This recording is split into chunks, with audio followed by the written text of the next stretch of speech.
Good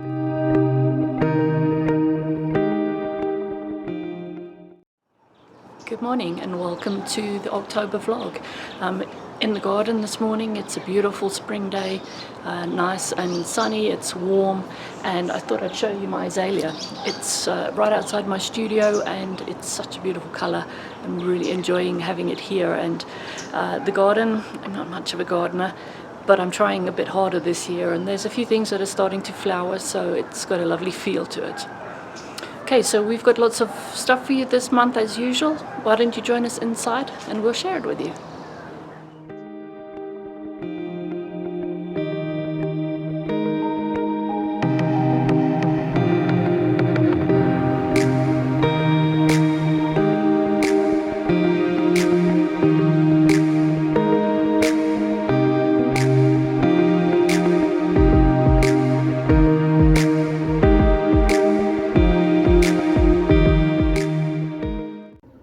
How do I quilt it?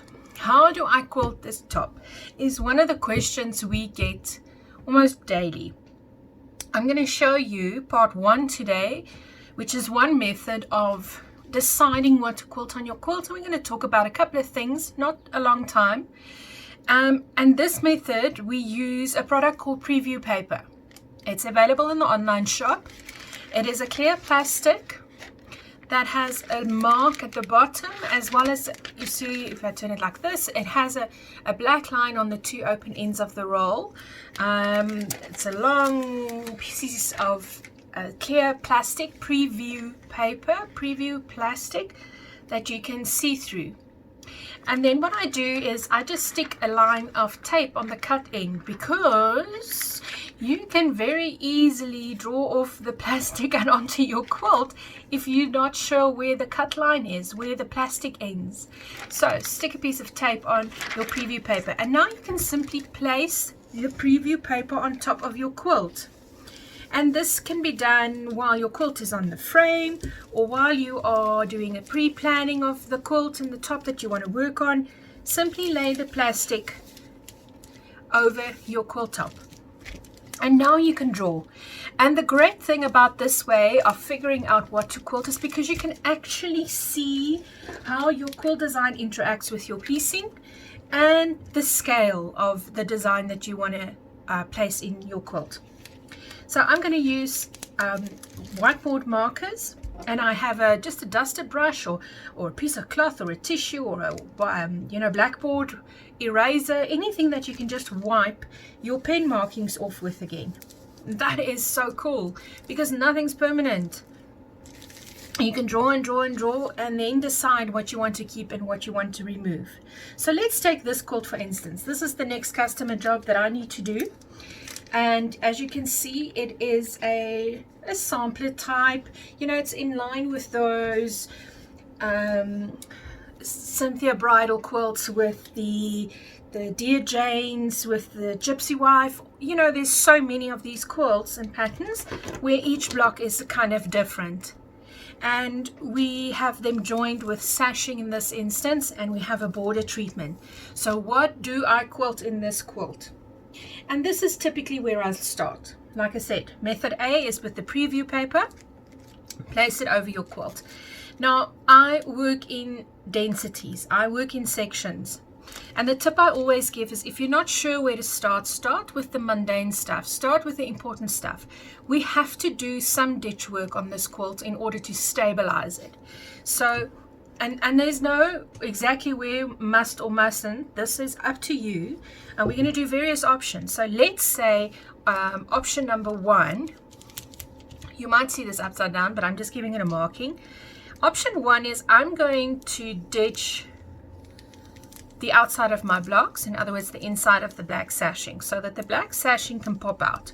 Now my first thought while I'm busy drawing the sections that I'm going to do the ditch work of is that because the black sashing is such a narrow channel, it's 1 inch finished, might even be less actually, I am not going to quilt in it. That's the one option. I'm going to leave the black sashing unquilted so that it can puff out. I'm only going to add quilting in these blocks. Now there's various ways you can go about this again. We can either treat each block as its own and do a piecing, or sorry, not a piecing, a quilting design for each individual block. In other words, if I'm tight on time, I might go with a continuous line design in this block. A really straightforward one, because this is just a simple 9 patch.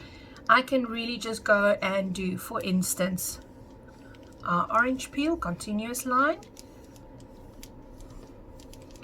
And now I can see exactly what it's going to look like. Do I have enough quilting in those blocks, or do I need to add a little bit of more detail, depending on the time you want to spend and who the quilt is for. So what would we, for instance, do in this block? This one's a little bit more tricky because we have these two bigger triangular shapes. Maybe this gets treated like an arrow. Maybe this is where I ditch as well. And maybe I will be doing these like chevron type of ruler work lines, for instance, or straight lines echoing the point shape. That's one option. I could just be doing straights up and down, for instance. Maybe it's a grouping of 3 or 4 lines. Let's just do that as one option. That's an option. And then maybe I would do something that's going to flatten these yellow bits, or it could even be a stipple meander, or it could be pebbles. It could be anything, but this is just one option we're playing with. You might not like this option. Like, I'm not feeling this side of this option, so I can just take my duster cloth and wipe away my whiteboard marker.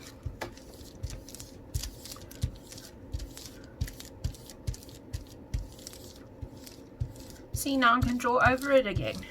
I can start new with another option and say, I just want to see if this blue pen marks easier. What if I actually do a nice fat feather in there? You know me and the feathers. I can't stay away. But now I can see exactly, do I need to make this bigger? Do I need to make it smaller? Does the design suit the patchwork and the intention and the purpose of the quilt? I can see exactly what I'm doing. So you can treat it as an individual quilt design per block. But we can also go and say, you know what? We have the similarities in the type of fabrics. This entire quilt is batiks. We have the feel of the colors there. Everything just works and flows together. What if we kind of ignore the patchwork? The blocks are all the same size. What if we ignore the patchwork and we put a design on top of it? In other words, a secondary design on top of the patchwork that's going to set the whole block. In other words, what if I, for instance, used my oval ruler, and when I use my oval ruler, I place this flower in the center, which will look like this.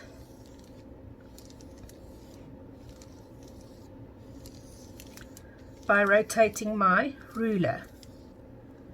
What if I do this in every block? Find my center point, look for draw the axis, and then I'm going to be placing my ruler and quilt the first oval. Place my ruler, quilt the second oval, and so forth and so forth.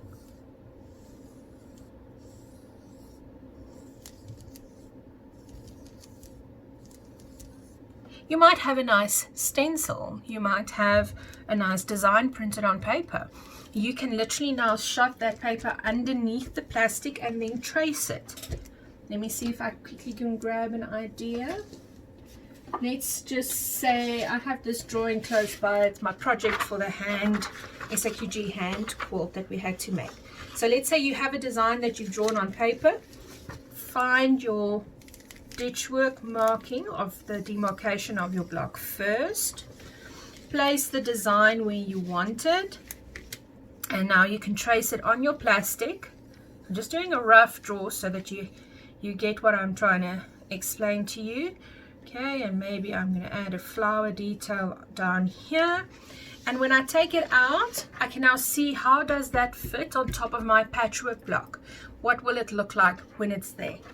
So that's option 2, putting a standalone design in each block. And they can either be the same design, they can be each block a different design if you want to challenge yourself that way. You can pick, say, 2 designs, 3 designs, 4 designs and alternate them. But then there's also the third option, which would be a complete secondary design over everything. So we ignore all patchwork. And now what I love about this plastic is I can just roll it up and move on to the next bit until I've decided what I want to do. And then I can clean my plastic off for reuse again on the next project. Or if you're not feeling the current project, or if you want to, you need to be able to do it later, you can cut the plastic off your preview paper, roll it up with it your quilt, and store it that way so that you know this is the design that I want to do with this quilt, even though I'm going to do it in 6 months' time. So what if we're doing a complete secondary design? Maybe I will be ditching around this end so that I can isolate the border. And maybe I will be treating this as blocks of 4, depending on the configuration of your quilt. And say, let's do a big secondary design across 4 squares. Maybe, and these are all maybes because it all depends on what it's going to look like once I've drawn it. Maybe I'll be putting a circle wreath in here, for instance. Okay, so that just came up to me. It just came to me as I started sketching, and that's what happens. Just, you need to start somewhere and employ some of those classes that you've attended and skills that you've learned. Say, what if I do a secondary design across these blocks and almost ignore the patchwork? Just to give you an idea, I'm doing a really rough and quick sketch, so please, this is not the best feather wreath, but it'll suffice for what I need to show you. Let's go to its inside.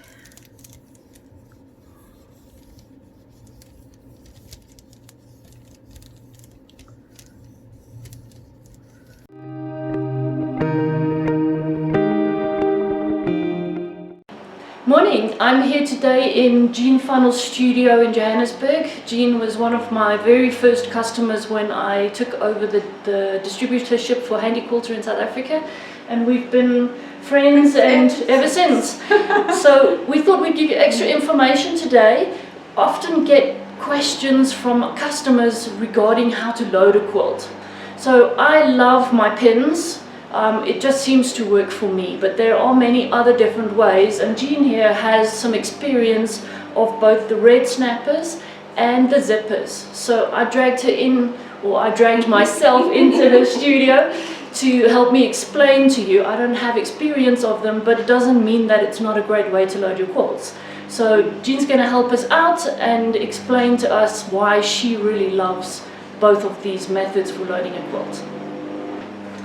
Firstly, you get the rods, and these rods fit together. They have a screw end, and you just screw the other end, and that forms your rod, which you fit into a channel in your leaders, and that forms the basis of the system. Next, you get a number of very long snappers, which snap over the rods when you put it on the machine. You get some half sizes as well, and then we've taken some of the full sizes and cut them down into thirds and into quarters. You also get 6 little snappers, which is the first thing you put on when you try to anchor your quilt. Okay, these are my leaders. They are homemade leaders, and I have made a channel in them and put the rod into the channel. You just feed it into the channel as long as you want. Then you get the center of your quilt, and I've got a little marking where my center is, and I hold it over there and snap the first one on. When I load my quilt, I always bring the leader from the back forward and I mark where the edge of my quilt is and put another one there. I haven't done that for this one. Pretty good. And then when I want to actually snap it, I just snap that on, and this one.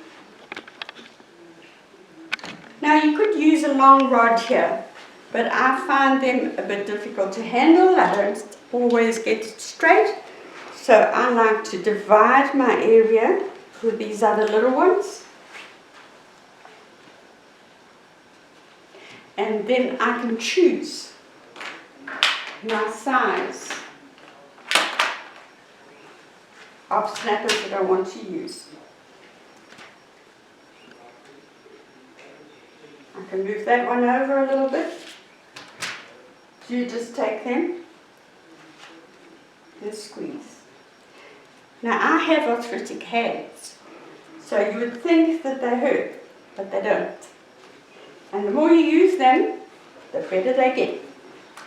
So I just put on the size I want, and the size it fits. A little bit of open space, not a bad thing. If you want to cut some more little ones, I sometimes use them for the in-betweeners. And then let's get a little one and put it in here. That's it. Loading the back of the quilt, I like to load at the back instead of stretching all the way at the front to get it loaded. And I just bring the backing fabric up onto the table, bring my leader down, and then I can either use red snappers or pin.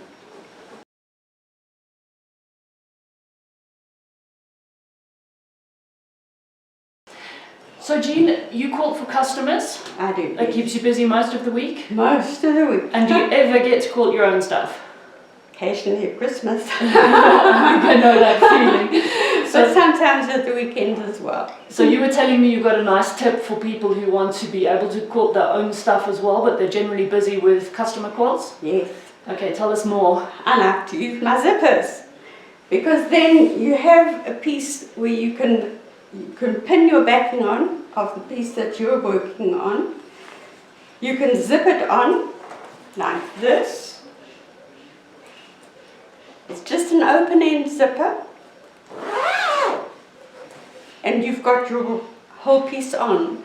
At the end of the weekend you need to get back into it and to do other customer quilts. You zip it off and it arrives in exactly the same spot the next time you put it on. So you have a different set of leader cloths basically? I do. Okay, you made them yourself? I do. Right. And I have two of these little strips that actually fit onto the same zip there. So I can have two quilts.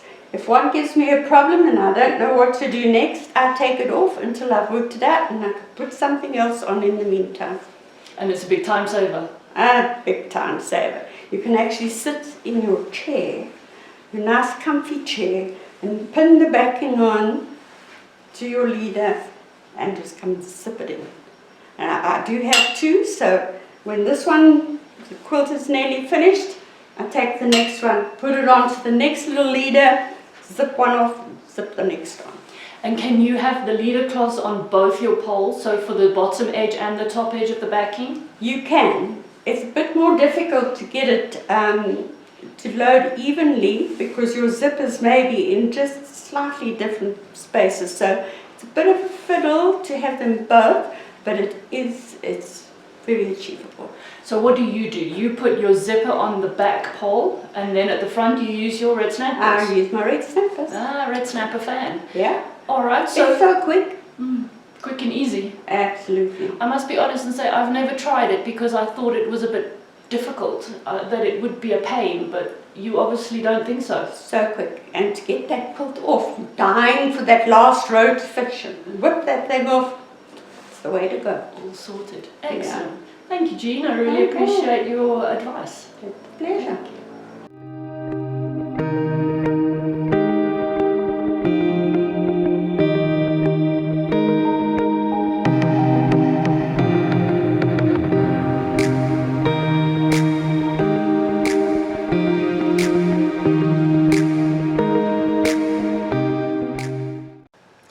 So today I'm working on a customer quilt, and it's custom quilting, so it's not just an all-over pattern working from top to bottom. When I do custom quilting, I tend to start at the top of the quilt and come through and do all the stitch in the ditch. Once I've done that, I like to go back and then work on the motifs and the blocks and the background fills, that kind of thing. So I want to give you a tip with the CLEARVIEW load method with the Studio 2 and the Gallery 2 frames. So this machine is set up now, the frame is set up in the CLEARVIEW mode. So you'll see I have a nice flat surface on the top here. I don't have a pole here that I have to put my hand over like in the standard load. For me though, there's a couple of tricks that I'd like to share with you. The recommended way to load is to put your backing fabric onto this top pole, and you load then your quilt top onto the one that's lower down. Now I've quilted to a stage where I've actually taken the quilt top off of this paw and I've stitched it down on my quilt. Done all my stitch in the ditch. Now I want to be able to roll back through and fill in places that I didn't quilt. So I'm going to roll on. It works in exactly the same way. This one is released, I'm going to roll it on.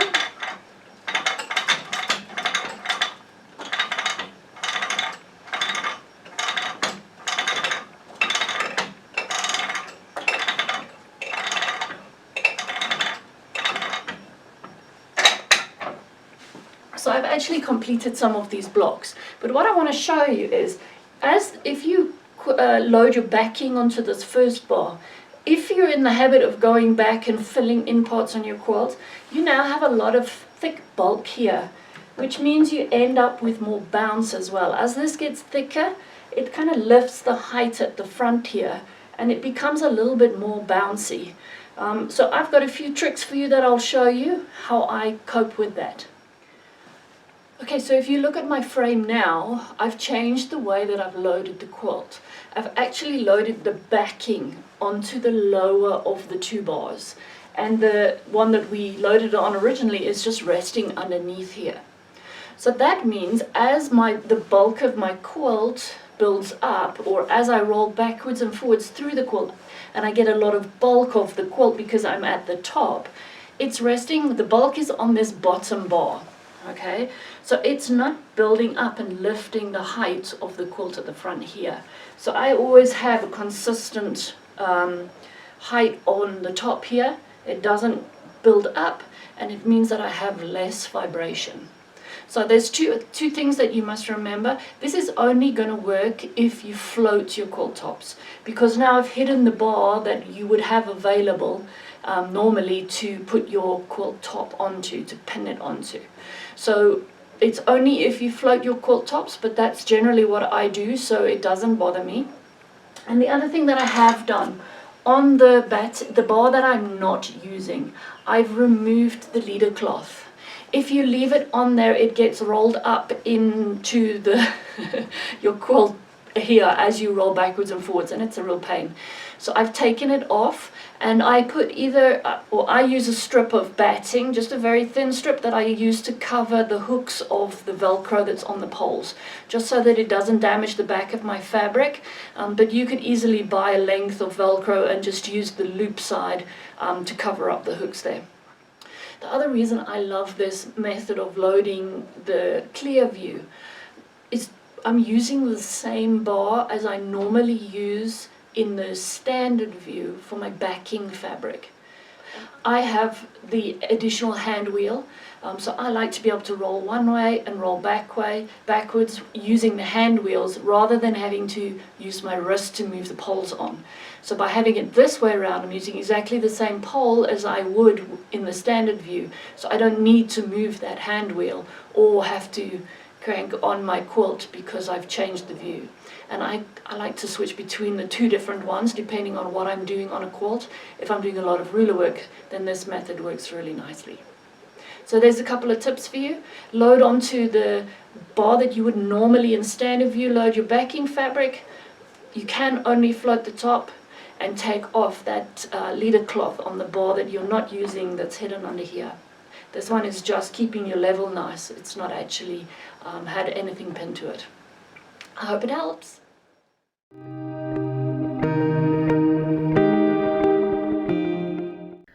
And just like that, it's October. Crazy. Absolutely crazy.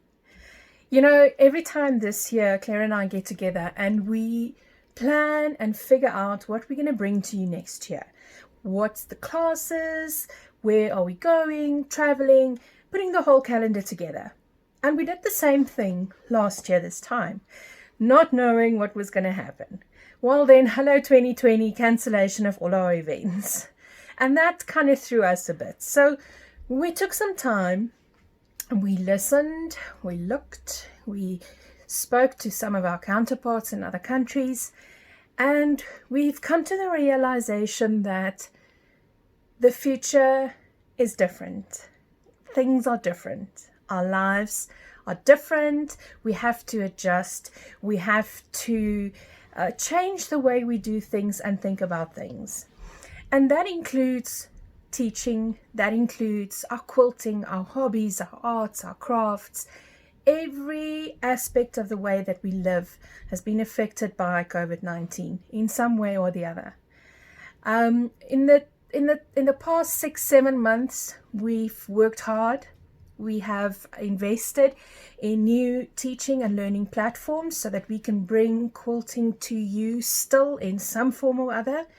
We have invested in additional technical equipment so that we can film, so that we can record, so that we can edit, learned new skills at our age. And let me tell you, it's not always easy, but in terms of the technology and new things moving ahead, we make our own videos, we record our own classes, and we sell these online. You know, it's things we didn't think we would be doing 3, 4, 5 years ago. So, like I said, things are different. We sat down once again. We planned some things ahead for next year, but we also realized that everything is still up in the air. We can hardly commit yet to any fixed live in-person teaching, as we now need to rename certain ways of teaching. We do have a couple of events scheduled, and I will be telling you more about those shortly. What I would like to say is that bringing you new ways of teaching, both Claire and I now have online classes, and those we call a static online class, which means it's available on our websites. You can enroll at any time you like. You can watch it in your own time, at your own pace, in your pajamas, with your glass of wine, whenever it suits you, and work through the module, work through the course in your own time. The second option we have is live Zoom classes. Those will be presented live from our studios. You will be attending a class just like you would have done in person, but via your laptop, your tablet, or even just your smartphone. You're going to log into your Zoom meeting, and we will give you a step-by-step if you're not sure about this, but it really is straightforward. You don't have to subscribe and pay money in order to use the Zoom platform. That's on our side. That's what we do as a host. You simply log into the page and activate your camera on your phone or device and your audio. And you're able to stitch along and work along with us just like you would have done if we were in an in-person class. Now, that's a fun option to do, because you can either do it by yourself from home, or you can gather 2 or 3 friends and get together in someone's house, Connect the Zoom via the television, for instance. Have us on big screen, all the sound and audio, and work together and do a class with us. We can see what you're doing. We can answer your questions. You have live help with you, except we're not right there in your ear looking over your shoulder, which does take away some of the in-class stress that a lot of people experience. The other option is getting a bigger group together. Your guild, for instance. We can do a live class for you and only your guild if you prefer, or we can open it up for the public to participate. We can also do lecture, demos, talks, trunk shows, all via the Zoom platform to you as a group, as a guild, as a shop, as a host, for instance, or as an individual. I really want to encourage you to experience and go and experiment and try and enroll in a Zoom class. You then have the option and the ability to attend classes from teachers all over the world. And that is just one amazing thing. In the coming weeks, I have 2 Free Motion 101 Afrikaans classes, live Zoom. It's a 6-hour class. We start 9 in the morning. We do tea breaks like usual. We do a lunch break like normal. And we work and I draw and I demo. Everybody can see what I'm stitching. You don't have to try and peek over someone's shoulder to see when it comes to the demo stitching, like with an in-person class. And work along with us for that day. I also have 2 English classes, Free Motion 101, that's open for obviously the entire world, whoever wants to participate.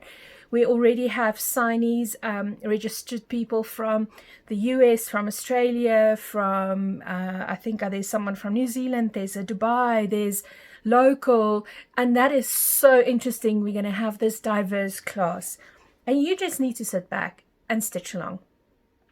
Claire has a fantastic range.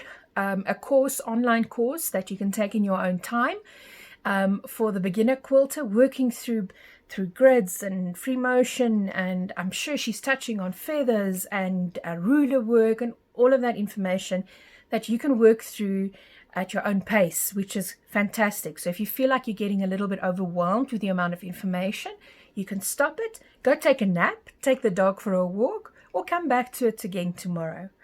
I also have my handbag class online available. And then you'll see, I beg your pardon, you will see in the coming weeks and days that we will announce more Zoom classes, courses, events coming up. Physical in-person classes, events that we have on our calendar at the moment already for next year. The first one would be in the beginning of March, 4th to the 7th of March. We are hosting our free motion quilting retreat. Okay, retreat. Chance to get out, chance to be with other quilters. We will not be doing it just as a long arm, not at all. It's a free motion class. So we are doing bring your domestic machine, and we will be teaching, and you are going to be sewing, creating a project, practicing, social interaction, chill, no cooking, none whatsoever, no dishes. You get up and go, and that's the fun part. And this will be in Rates in the Free State, which is fairly central in the country, and we really would like to encourage you to come and play with us. I've done some really fun retreats in the past in the Northwest, and it's such a fabulous time just being together and not worrying about the husband and the kids, and just quilt from when your eyes open to when your eyes closed. So this will be a dual hosting between me and Claire, and we'll both be there, and we'll both be teaching, and we'll both be on hand to assist and guide and help you. So we really look forward to this event. More information will follow soon, as we've had to reschedule from the COVID cancellations this year. So beginning of March, schedule that date. Then carrying on, towards the end of March, we'll be in Port Elizabeth. That is for the Quilters Guild down there. Claire will be guest speaker as far as I know, and we'll be vending and possibly doing some teaching as well. Then we are looking at doing a mini boot camp in the Cape Town area for April. If you're in that area, look out for the information. Then Nampu at the Oesfees, also in the Free State in Bothaville. We will be there in May, and that will be a selling and vending opportunity. We'll take the whole shop there. In June and July, Claire and I will possibly head out to the US as she might be teaching there again, which is super, super exciting. Then we are looking at planning a boot camp again, a mini boot camp up here in Gauteng. Details will also be available soon, or as we progress, getting closer to the time. Just know that we do have these events coming up. And then there's also Fynbos in October next year in Cape Town, where we'll be vending and selling, possibly teaching. Again, more information will be coming out as the time passes and gets closer to it. And then that takes you again up to October 2021. Insane. We don't want to even think about it. We'll be planning and going as we progress, as things open up, as we're allowed to travel more easily. But we really do want to encourage you to make use of our Zoom options, our Zoom class options, our online class options. Even if you're a guild, we are now able to give you the talk, to present the demos at a fraction of the cost from if we've had to travel in person to be there. You know, if you're on the organizing end of things, travel costs, accommodation costs to host a teacher is expensive. So making use of a Zoom option is a fantastic way to carry on with your education, carry on with your quilt inspiration, and have us in your studio, in your group, in your home, but we're still in ours. And it saves a lot of time, and we can still chat, and we can still interact, and we can still see and do and help and assist. Enjoy. Please consider these options. We thank you for your support, and we look forward to teaching and being with you next.